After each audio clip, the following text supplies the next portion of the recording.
Fala galera, beleza? Bom, estamos aqui para mais uma aula de filosofia. A gente vai dar continuidade nos conteúdos que nós estávamos trabalhando, né?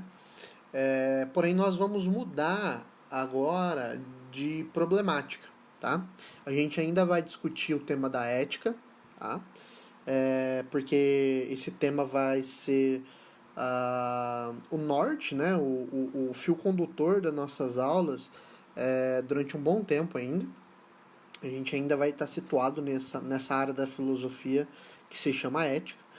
Porém, enquanto a gente estava fazendo uma introdução nas aulas que se passaram, agora nós vamos adentrar a uma questão específica do pensamento ético dentro da filosofia que se chama a problemática da liberdade. Ou seja, se a ética é uma reflexão acerca das ações dos indivíduos, ou seja, a ética é uma reflexão profunda sobre os princípios que levam os indivíduos a agir de uma determinada maneira, né? E buscando entender se essa maneira de agir é justa ou não, nós entramos na discussão da liberdade justamente porque a liberdade é um dos primeiros temas que aparecem quando nós discutimos a ação humana. Tá? Então, a questão da ação humana ela depende dessa problemática da liberdade. Porque. E aí eu já inauguro a aula colocando um problema para a gente pensar aí. Que é o seguinte: se as nossas ações são julgadas, né, a partir da nossa reflexão ética e são caracterizadas como boas ou más, como justas ou injustas, se a gente faz isso, né, essa avaliação e essa caracterização das nossas ações, nós precisamos ter em mente, primeiro, se essas ações são livres ou não. Né? E por quê? Justamente porque uma ação que não é livre não pode ser julgada de certa maneira. Tá? Vou dar um exemplo aqui. Se eu, por exemplo, sou controlado por alguém, né?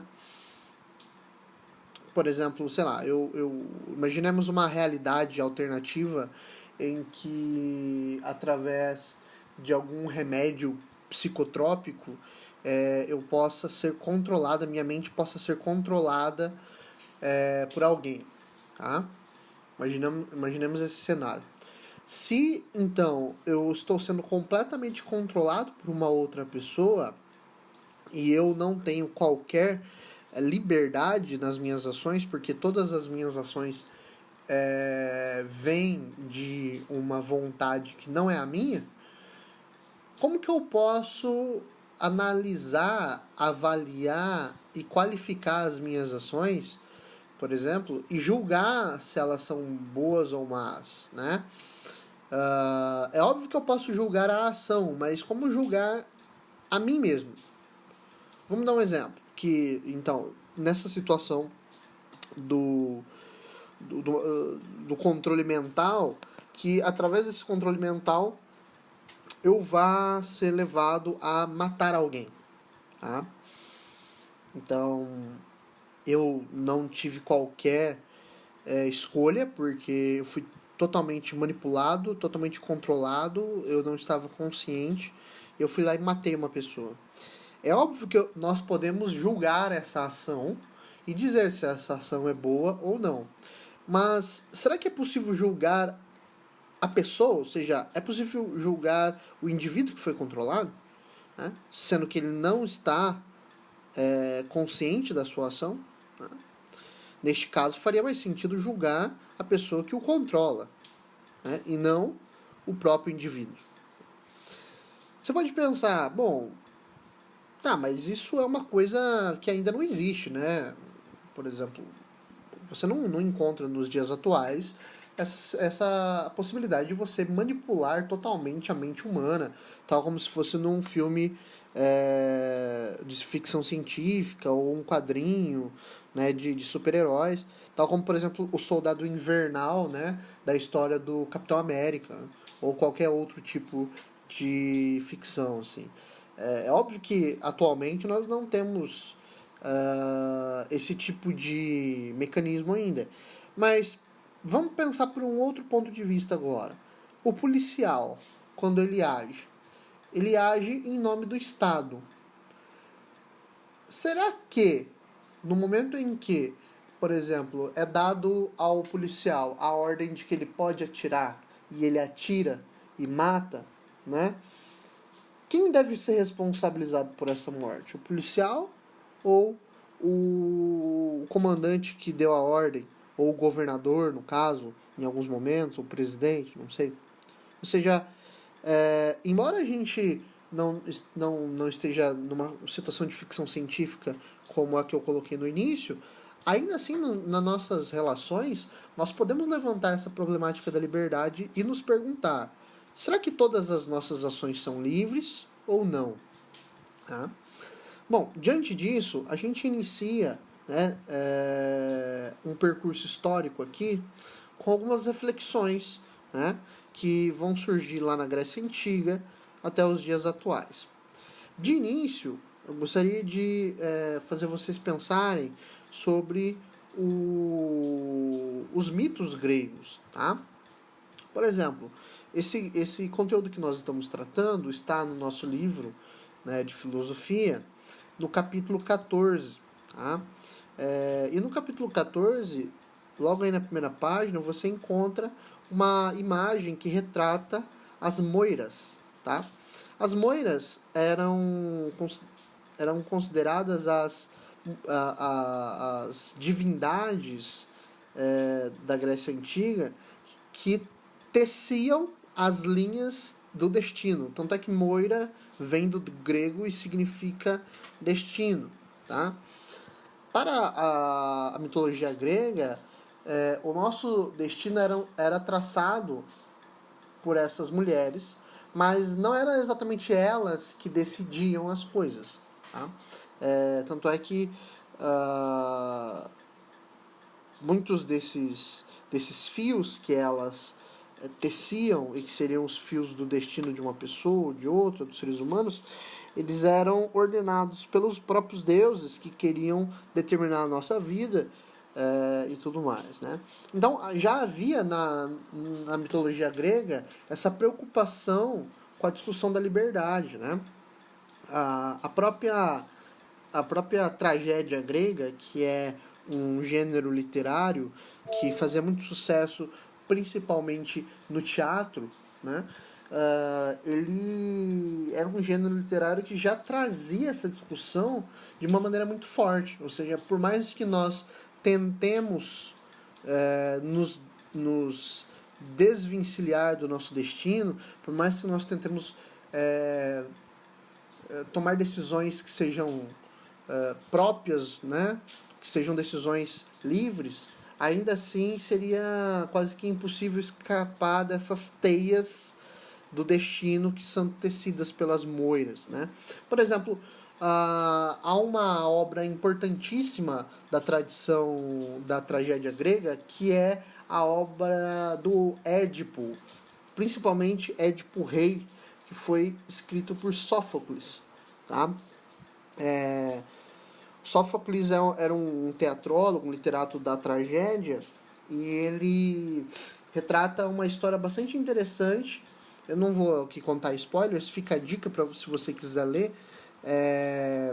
A leitura é muito agradável, muito legal mesmo, é muito interessante. E se você não tiver acesso à leitura, você acha no YouTube, não, perdão.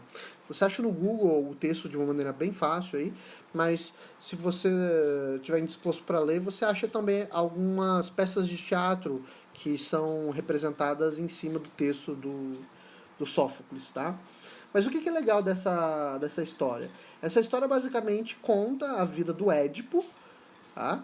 Que é um personagem que tenta a todo momento fugir do seu destino, né? Mas ele, no fim das contas, descobre que ele sempre esteve dentro do destino que foi traçado pelos deuses, né? Todas as decisões que ele achou que eram decisões livres, na verdade, já tinham sido, de certa maneira, determinada pelos deuses, né? Então nós temos aí um conflito já na Grécia Antiga da discussão da liberdade e da, é, do determinismo, né? Ou seja, essa ideia, essa noção de que tudo é determinado, tá? Bom, então nós temos aí o problema inaugurado, né? Será que nós somos livres ou será que as coisas são... será que as nossas ações são todas determinadas, né? Bom, nós temos diante disso algumas posições filosóficas, ok? Por exemplo, lá na Grécia Antiga, diante desse debate, havia uma posição bastante clara acerca do Sócrates, em que Sócrates dizia que o ser humano ele é livre e que essa liberdade se dá pela excelência da sua ação, né? Que era o que Sócrates chamava de virtude. A virtude, né, que em grego é areté, a virtude significa, de certa maneira, uma potência, uma ação potente, uma ação de excelência. Então, o Sócrates dizia que quanto mais nós agimos de acordo com o conhecimento, né, que nós temos sobre as coisas, mais excelente, ou seja, mais virtuosa é a nossa ação e, portanto, mais livre ela é. Ou seja, no fim das contas, há uma correspondência aí entre o agir e o pensar. Ou seja, para que eu haja bem, eu preciso antes pensar bem, né? É só a gente pensar da seguinte maneira: a minha ação vai ser boa e vai ser cada vez mais excelente, por exemplo, como um motorista de carro, quanto mais eu souber sobre essa ação, né? Quanto mais conhecimento eu tiver sobre essa ocupação que é a ocupação de ser um motorista, tá? Então, se eu pego o carro pela primeira vez e não tenho nenhum conhecimento sobre a ocupação de dirigir, a minha ação não vai ser boa e, portanto, eu vou acabar sendo determinado por essa minha ignorância, né? Então, quanto mais conhecimento eu tenho, mais virtuoso eu sou. E quanto mais virtuoso eu sou, mais livre eu sou, tá? A mesma coisa se passa com Aristóteles. Aristóteles também defendeu essa posição, né? E ele afirmou também que quanto mais o ser humano pensa antes de agir, mais livre ele é. É óbvio que o ser humano ele pode acabar sendo influenciado pelas suas paixões, os seus desejos, né, os seus instintos. Então, medo, alegria, ódio, raiva, felicidade, né? Então, tudo isso influencia na ação do ser humano. Mas quanto mais eu sou capaz de compreender tudo isso e justamente filtrar essas paixões, ele chamava tudo isso de apetites, né? Esses apetites, essas paixões humanas, melhor vai ser minha ação e mais livre ela será, tá? Portanto, se eu simplesmente deixo o desejo falar, a raiva falar, a alegria, a inveja, se eu deixo o sentimento, né, esses apetites passarem e não serem controlados pela minha capacidade de decisão, pela minha capacidade racional, então aí eu não vou ser livre, porque eu vou ser simplesmente um animal que responde a instintos, né? A liberdade do ser humano está justamente nessa noção de que eu sou capaz de, por meio da minha razão, por meio da minha capacidade deliberativa, de análise e de escolha, de tomar decisões que são decisões de fato livres. Tá? Um outro pensador interessante que vai trabalhar essa ideia também é Agostinho. Agostinho foi um filósofo do período medieval, tá? Ele é considerado santo pela Igreja Católica. Na filosofia, nós conhecemos mais ele como Agostinho de Hipona. Hipona foi uma cidade da África em que ele foi bispo. Tá? E Agostinho foi um filósofo muito importante para o pensamento cristão.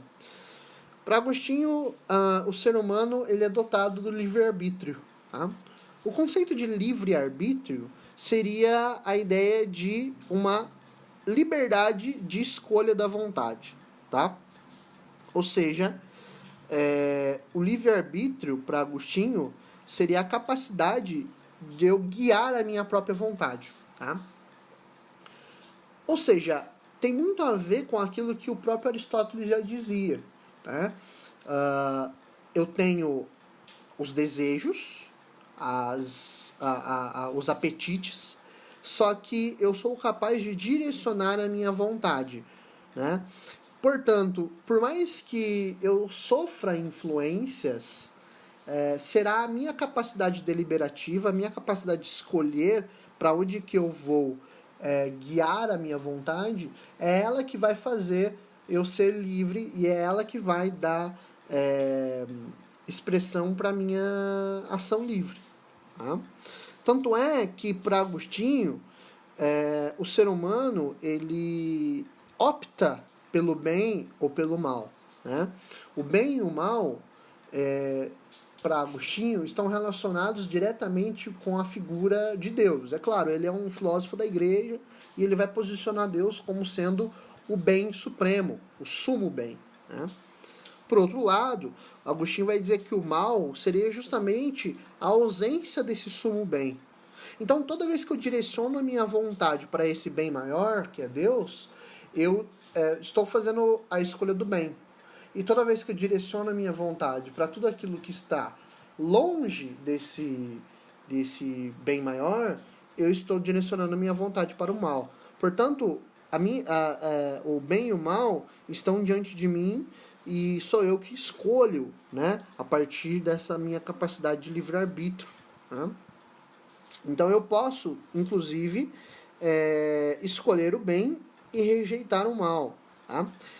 Porém, Agostinho vai dizer que, como o bem é o próprio Deus, né, a única forma de eu conseguir, de fato, escolher o bem e rejeitar o mal está no próprio auxílio da graça divina.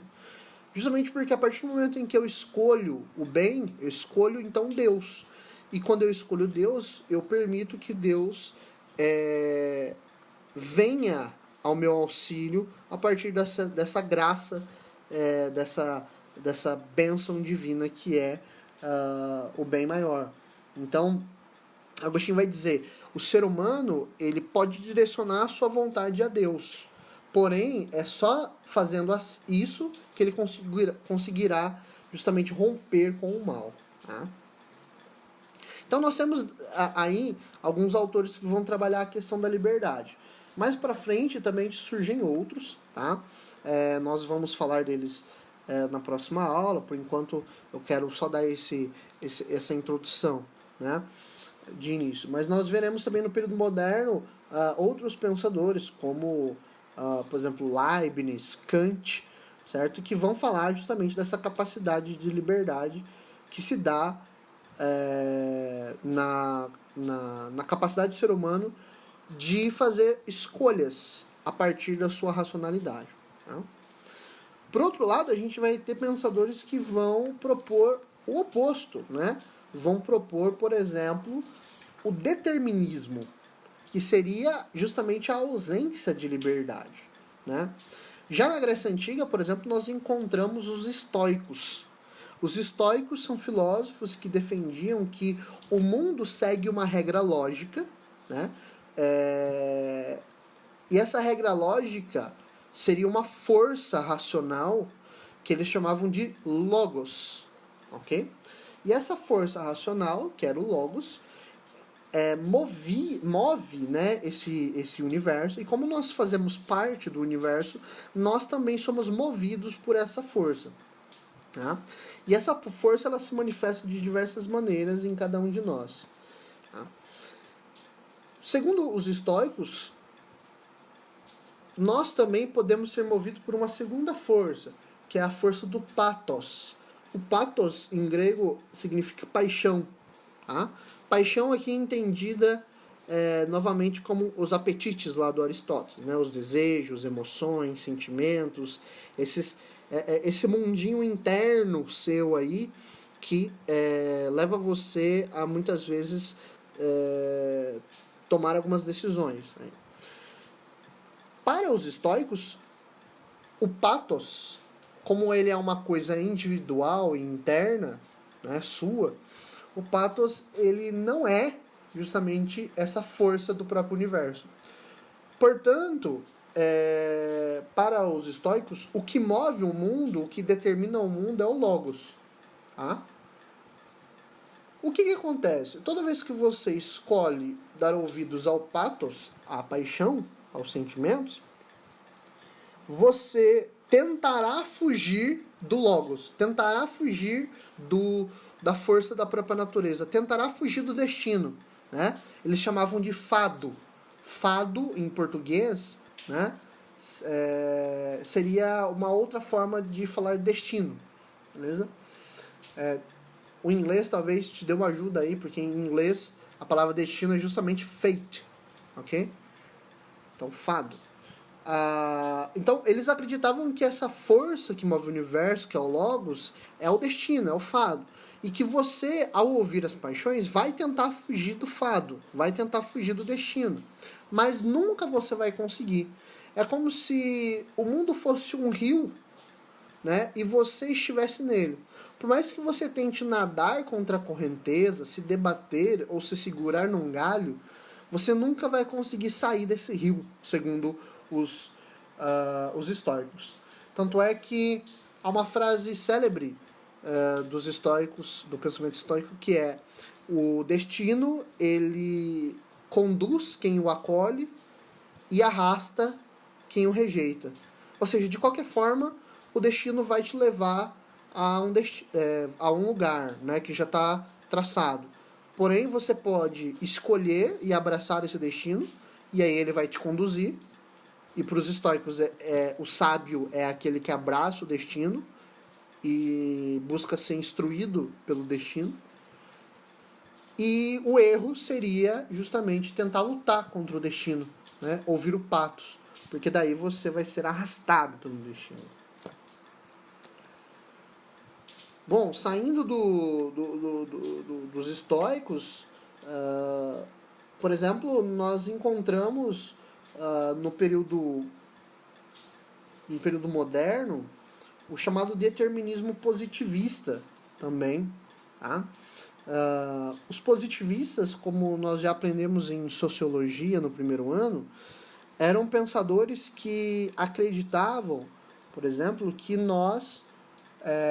que a ciência, ou melhor, a ciência seria a melhor explicação possível do mundo. Ou seja, o positivismo ele defende a ideia de que a ciência atingiu o nível máximo de conhecimento do mundo, portanto ela é a melhor forma de conhecimento dentre as que existem. Tá? Dentre os positivistas, nós encontramos dois grandes nomes, né, que é o Auguste Comte, que a gente já estudou em sociologia, e também o Hippolyte Taine. Tá? Eles são pensadores que defendiam que nossas ações, na verdade, são determinadas pelas condições sociais onde nós estamos. Né? E é por isso, inclusive, que o Auguste Comte ele vai propor a ideia da sociologia, né? Que é o estudo das relações sociais. O Auguste Comte ele vai propor isso justamente porque ele acredita que é estudando as relações sociais que nós vamos entender como essas relações nos afetam e determinam o nosso agir.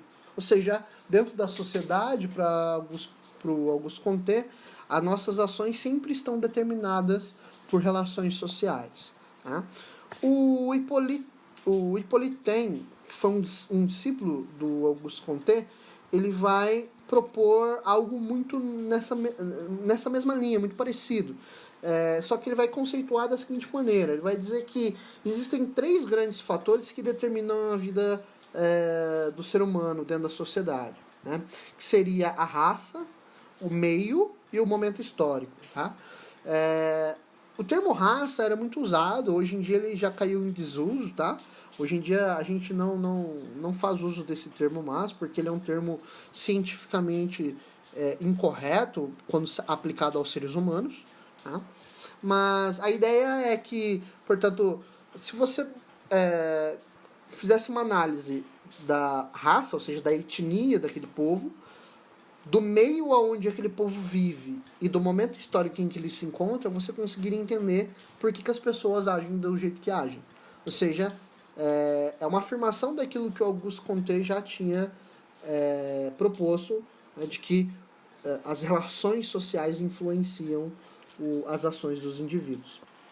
Isso teve uma influência em outros pensadores, tá? Como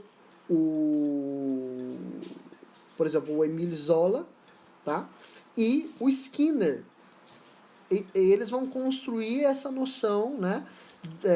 Eles vão ser influenciados por essa noção do determinismo positivista, de que nossas ações sempre estão sendo determinadas por relações sociais. Tá? Tanto é que eles vão sempre pautar suas ideias em cima da discussão das ciências sociais. Né? Ou seja, a melhor forma de eu entender as relações, as minhas ações, é entender como que as relações sociais me afetam e daí por que eu vou agir dessa forma. Tá? O Skinner, inclusive, ele era psicólogo, mas ele vai justamente pensar a sua psicologia em cima dessa linha, né? Da linha do determinismo. Tá? Ou seja, ao fazer o trabalho do psicólogo, o Skinner procura entender o que faz esse indivíduo agir dessa forma. Né? E não é basicamente isso que acontece na psicologia, ou seja, quando você vai a um psicólogo, quando uma pessoa frequenta um psicólogo, ela justamente está tentando ali entender o porquê ela se comporta de determinada maneira. E ali naquele trabalho com o psicólogo, eles vão tentar entender quais relações que essa pessoa vivenciou que levaram ela a agir do jeito como ela age atualmente. Tá? Bom, isso foi um panorama, tá? Claro que a gente ainda não esgotou a questão, e nem vai esgotar, óbvio. Na próxima aula nossa, a gente vai falar um pouquinho sobre o Spinoza. Spinoza foi um filósofo do período moderno que abordou bastante esse tema da liberdade, principalmente de uma maneira bastante original, tá? E a gente vai falar um pouquinho mais também de outros pensadores do período mais contemporâneo, né? Pensadores do século XIX, XX, né? Como, por exemplo, o Jean-Paul Sartre, o Merleau-Ponty, né? E aí a gente vai ver um pouquinho mais como essa discussão da liberdade aparece nos dias atuais. Ok, pessoal? Deem uma lida aí no material até onde eu expliquei, tá? No livro a gente começou esse capítulo 14, dê uma olhada aí até essa questão do determinismo positivista e das influências do positivismo, beleza? Até mais, se cuidem e bons estudos, galera. Tchau, tchau.